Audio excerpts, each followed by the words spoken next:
Hi friends, myself Dicker অন্যটি video লৈ আপোনালোকক স্বাগতম জনাইছো। ভিডিওটোৰ আৰম্ভণিতে আপোনালোকে দেখিছে আধুনিক যন্ত্ৰপাতিৰ দ্বাৰা নিৰ্মিত এখন গাড়ীৰে ধান কাটি থকা।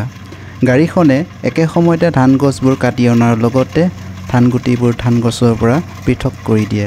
অৰ্থাৎ ধান কটা আৰু মৰণা মৰা কামটো একে সময়তে হয়। চাওকচোন গাড়ীখনে কিমান সুন্দৰভাৱে এটা ডিসিপ্লিনত ধানবোৰ কাটিছে আৰু গুটিবোৰ ধান গছবোৰৰ পৰা পৃথক কৰিছে আৰু গুটিবোৰ গাড়ীখনৰ ভিতৰতে ৰাখিছে আৰু খেৰবোৰ নাৰাৰ ওপৰত ধুনীয়াকৈ ৰাখি থৈ গৈছে। বৰষুণ পৰি পথাৰখন বোকাময় হোৱাৰ বাবে গৃহস্থৰ সুবিধাৰ বাবে গাড়ীখনে ধানখিনি ওখ ঠাইলৈ আনি দিছে, কিয়নো সেই ঠাইত ধানবোৰ ৰাখিলে ধানবোৰ ক্ষতি হোৱাৰ সম্ভাৱনা থাকে।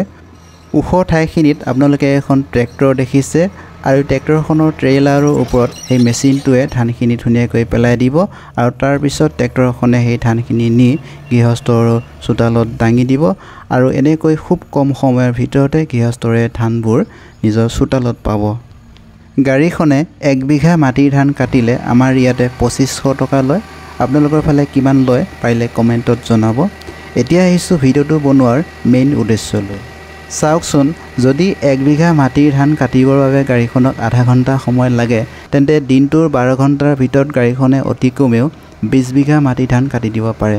অৰ্থাৎ এক দিনতেই আপোনালোকে 20 বিঘা মাটিৰ ধান চপাব পাৰে। কিন্তু ইমানখিনি সুবিধা থকা স্বত্তেও আজিৰ খেতিয়কে কিয় খেতি কৰিব নোখোজে বা কৰিলেও কমকৈ কৰে? তাৰ প্ৰধান কাৰণবোৰ হ'ল খেতি কৰিবলৈ অৰ্থাৎ কৃষি পদ্ধতিত প্ৰয়োজনীয় হোৱা সময়, কষ্ট আৰু অৰ্থ। চাওক, খেতি কৰিবলৈ অৰ্থাৎ কৃষি পদ্ধতিত প্ৰথমতে আপোনালোকে বীজ সিঁচিব লাগিব, যাক আমি কঠীয়া পেলোৱা বুলি কওঁ, আৰু এই কঠীয়া পেলাওঁতে মাটিখিনি চহাব লাগিব, অৰ্থাৎ তাতো প্ৰয়োজন হয় সময়, কষ্ট আৰু অৰ্থ। দ্বিতীয়তে কি কৰিব লাগিব? কঠীয়া তুলিব লাগিব আৰু কঠীয়া তোলোতে প্ৰয়োজন হয় সময়, কষ্ট আৰু অৰ্থ।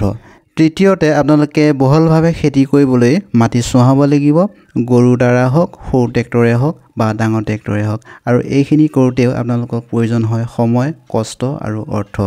চতুৰ্থতে আপোনালোকে মাটি ৰুব লাগিব, তাতো প্ৰয়োজন হয় সময়, অৰ্থ আৰু কষ্ট। পঞ্চমতে আপোনালোকে ধানখিনি নিকা কৰিব লাগিব আৰু লগতে সাৰ প্ৰয়োগ কৰিব লাগিব, কৃত্ৰিম সাৰেই হওক বা জৈৱিক সাৰেই হওক, কিয়নো সাৰ প্ৰয়োগ কৰিলেহে ধানখিনিৰ প্ৰডাকশ্যন ভাল হয় আৰু ইয়াতো প্ৰয়োজন হয় সময়, কষ্ট আৰু অৰ্থ।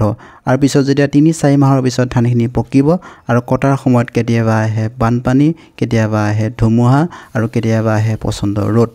মুঠতে কষ্টৰ উপৰি কষ্ট।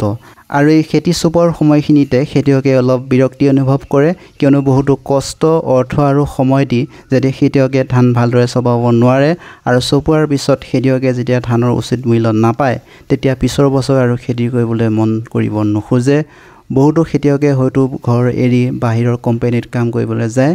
কিছুমান খেতিয়কে বাধ্যত পৰি 4-5 বিঘা খেতি কৰে, কিয়নো পৰিয়ালটো পোহপালন দিব লাগিব। এনেকৈ বৰ্তমান আমাৰ কৃষক সমাজখন গাঁৱত চলি আছে, খুব দুখৰ কথা। এতিয়া আপোনালোকে গৰুৰ সহায়ত গৃহস্থই মৰণা মাৰি থকা দেখিছে। 4-5 বছৰ আগতে এনেকৈ আমাৰ গাঁৱৰ বহুতো মানুহে মৰণা মাৰিছিল।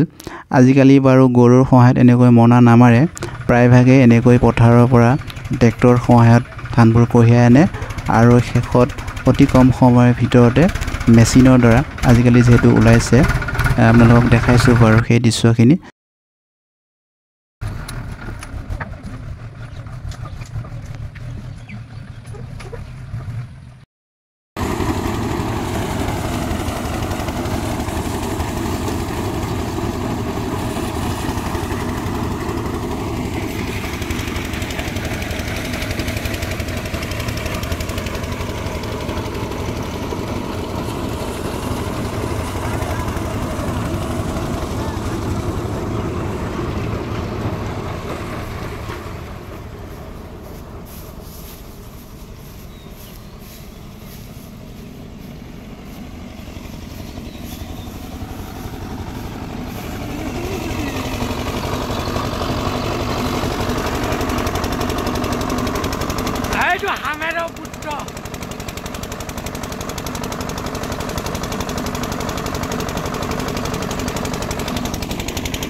এইজন আকৌ মই দেই ওচৰ চুবুৰীয়া দাদা এজনক লাগি দিছিলোঁ।